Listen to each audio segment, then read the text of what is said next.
Welcome. Today we are jumping into a deep dive on what is, well, it might just be the most consistently dangerous task we all perform every day, driving. Right. And we're going beyond just, knowing the speed limit. Our mission today is to really understand the architecture of risk. We're going to decode how road design, how the traffic layout, even the surface conditions, how all that dictates your defensive driving choices. Think of this deep dive as a shortcut to seeing danger before it even materializes, to being prepared and truly in control. And that's exactly the difference, isn't it, between just following the rules and actually being a defensive driver. Defensive driving is a mindset. It's built on prediction. Prediction. Yeah, it requires you to read the road, to understand the hidden engineering assumptions behind a curve or an intersection, and then to act before a hazard gets a chance to develop. We're trying to move you past just instinct and into actual insight. And we have a pretty comprehensive stack of sources to do that. We're going to cover everything from the shocking cost of global traffic accidents, how engineers literally design safety into asphalt, and maybe most importantly, share some really actionable tips for highway mastery. So let's start with those global stakes, because the numbers here, they really redefine what we mean by a safety crisis. Our sources, and they're citing the World Health Organization, lay out a pretty staggering statistic. Approximately 1.35 million people die each year worldwide from road traffic crashes. 1.35 million. And what's fascinating, and I mean just utterly devastating about those numbers, is who they target.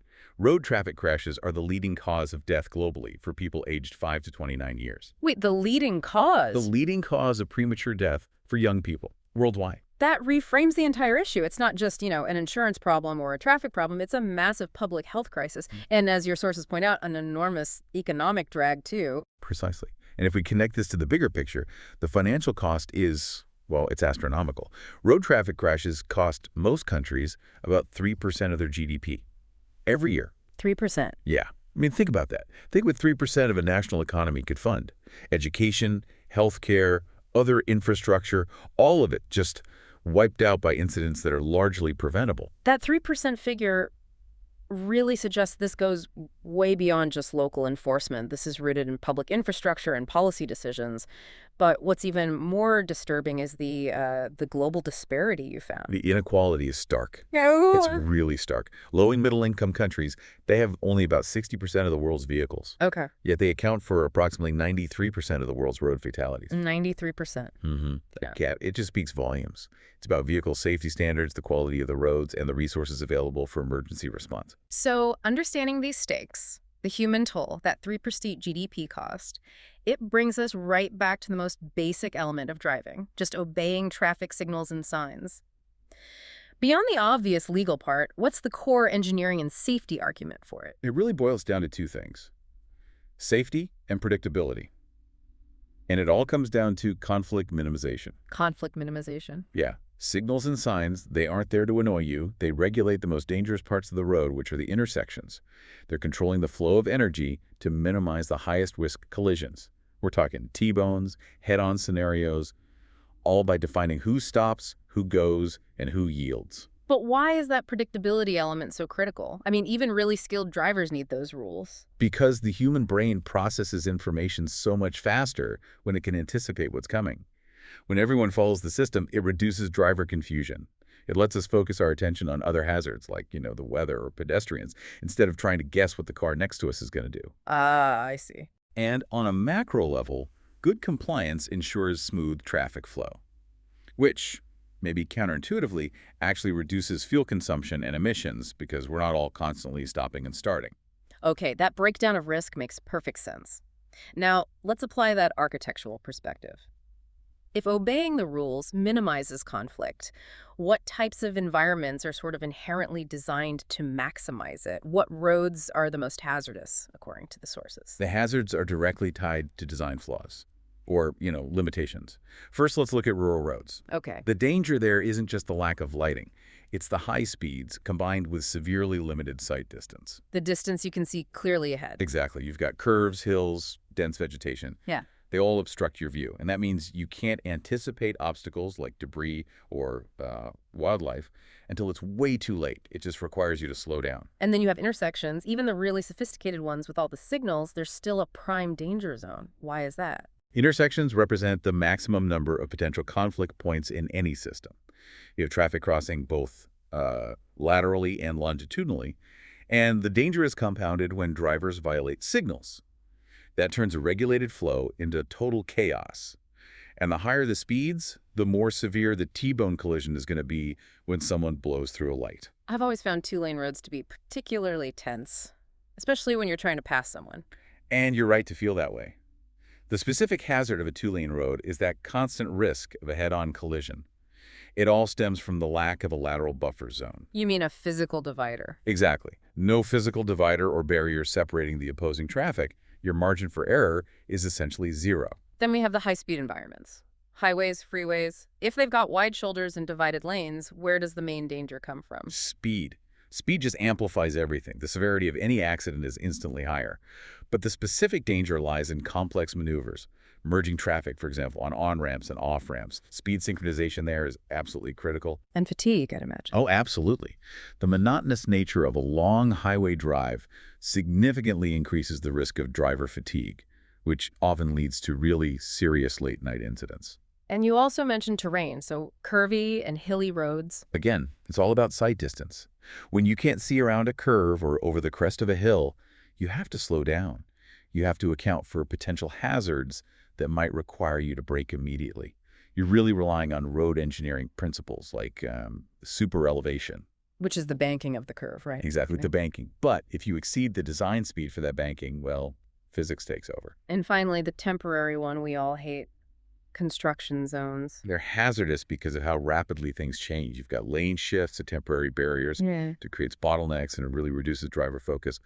The primary issue there is drivers failing to slow down. They don't understand that the reduced speed limit is there for a reason, often because the lanes are narrower or workers are right there. So if risk is largely defined by complexity and lack of sight distance, then the safest roads must be the opposite.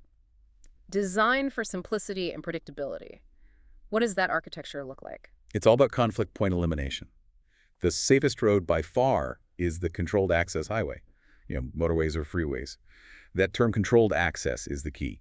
It means limited entry and exit points, divided lanes with physical barriers, consistent speed limits, and, this is critical, the total absence of stoplights, intersections, or pedestrian crossings.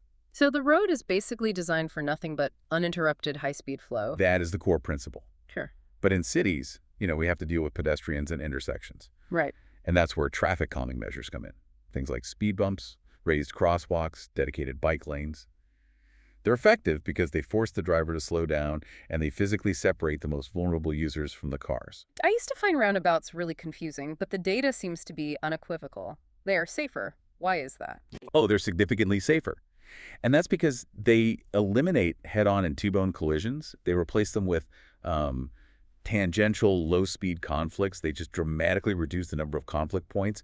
And since you have to enter and exit at much lower speeds, the severity of any potential incident is minimized. Beyond just the geometry of the road, what other infrastructure features really contribute to safety? Well, you need forgiving roadsides. That means good lighting, smooth surfaces without potholes, and clear signage that you can see in any weather. It also means adequate shoulders for emergencies and, crucially, robust guardrails or crash barriers where the roadside isn't forgiving like near a steep drop. So these features can turn a mistake into a recovery, not a catastrophe. That's the goal, yes. If we look around the globe at places really committed to this design philosophy, who stands out? We often reference Sweden's E4 highway. They're known for their commitment to safety features, like wide shoulders and really high-quality maintenance. But also, countries like Norway, Germany, and Japan are consistently cited in our sources for their engineering excellence and strict safety standards. And to show the catastrophic failure of these standards, our sources point to the absolute extreme, the North Yungas Road in Bolivia, the so-called Death Road. It's a complete opposite of everything we just described. It is the perfect counterpoint. It shows what happens when you combine extreme terrain with just minimal infrastructure. You've got steep cliffs, narrow sections where only one car can pass at a time, and a critical lack of guardrails. Wow. And you couple that with high-altitude weather fog, rain, ice, and it means drivers are navigating sheer physics, not just traffic rules. It's a road where any minor error means plunging hundreds of feet. Okay, so moving from the Bolivian Andes back to the more common high-speed interstates. This is probably the most actionable area for our listener. When you're driving on a highway, what key practices elevate a driver to, let's say, highway mastery? Highway safety is all defined by speed management and situational awareness. Let's start with the transition points. Entering and exiting. When you're entering, you have to understand the physics of merging. You need to accelerate smoothly on the on-ramp to match the speed of the highway traffic. You're joining the flow, not making it slow down for you. Exactly. You merge into the flow. And of course, check those blind spots and signal early. And what about exiting? That seems to be where a lot of abrupt braking happens. Exiting requires planning ahead. You need to get into the correct lane well in advance, and critically, you reduce your speed gradually once you are fully on the off-ramp. You use the ramps designed to slow down, not slam on the brakes on the main highway. What's the insight on effective lane discipline? Because, lane hopping, frequent lane changes, that seems pretty common. It is, and lane discipline is actually very simple. Stay right unless you are actively passing. Lane hopping is almost always a net zero gain in time, but it dramatically increases your accident risk. You're just introducing more variables and forcing other drivers to adjust to you. Our sources consistently show frequent lane changers have much higher rates of incidents. Let's talk about the core safety metric, following distance. We all know the 3-second rule, but what's the actual mechanical reason for it? The 3-second rule is calculated to give you both your reaction time plus the distance your vehicle needs to actually stop. So when the car in front of you passes a fixed object, you count. If you pass that same object before 3 seconds is up, you're just too close. And in bad weather, you have to increase that. Oh, absolutely. In rain or ice, the road surface has way less friction, meaning your stopping distance increases exponentially. So you must increase that gap to 4, maybe 5 seconds to account for that. And when we encounter the giants on the highway trucks and buses, what specific courtesy do we need to give them? You have to respect the physics of their mass. Large vehicles have significantly longer stopping distances and massive blind spots, Especially on the right side. especially down their right side and immediately behind them. Never linger in their blind spots and never, ever cut them off. They just can't slow down quickly enough to compensate. And give motorcycles plenty of space, too. Finally, in our high-tech modern cars, how should we be using features like cruise control and GPS responsibly? Technology is an aid. It is not a replacement for your attention. Cruise control is great for maintaining a consistent speed, but you have to be ready to disengage it instantly in heavy traffic or, say, in fog. As for GPS, use it for routing, but never rely on it completely. It can be delayed or just wrong sometimes. Exactly. Always prioritize the physical signs you see and your own awareness of what's happening right in front of you. And one final quick tip for a breakdown. If you can, immediately move your vehicle completely off the road and onto the shoulder. Get your hazard lights on right away. And if you're on a busy interstate, the safest place to wait for help is often inside your vehicle with your seatbelt on. So, safer driving, at the end of the day, it's about understanding road architecture. Recognizing if you're navigating a high-risk 2-lane road that demands maximum vigilance or a low-risk controlled access highway where speed management is key, Sure. that defines your whole defensive posture. That's the synthesis right there. Yeah. The engineering provides the framework for safety, but human awareness is the active component. Good road design helps, but it's individual adherence to the basics. Understanding sight distance, maintaining that gap, reacting to conditions, that's what keeps you ahead of trouble. We established that global road traffic crashes cost countries about 3% of their GDP every year. We also talked about how essential features like well-maintained surfaces and clear signage make roads demonstrably safer. So thinking about that monumental 3% cost, how much of that economic and human loss do you think could be recovered just by mandating better infrastructure and strict, consistent enforcement in the highest risk, lowest income regions of the world? It's a fascinating question of policy and engineering that every driver should probably consider. Please like, subscribe, and get notified.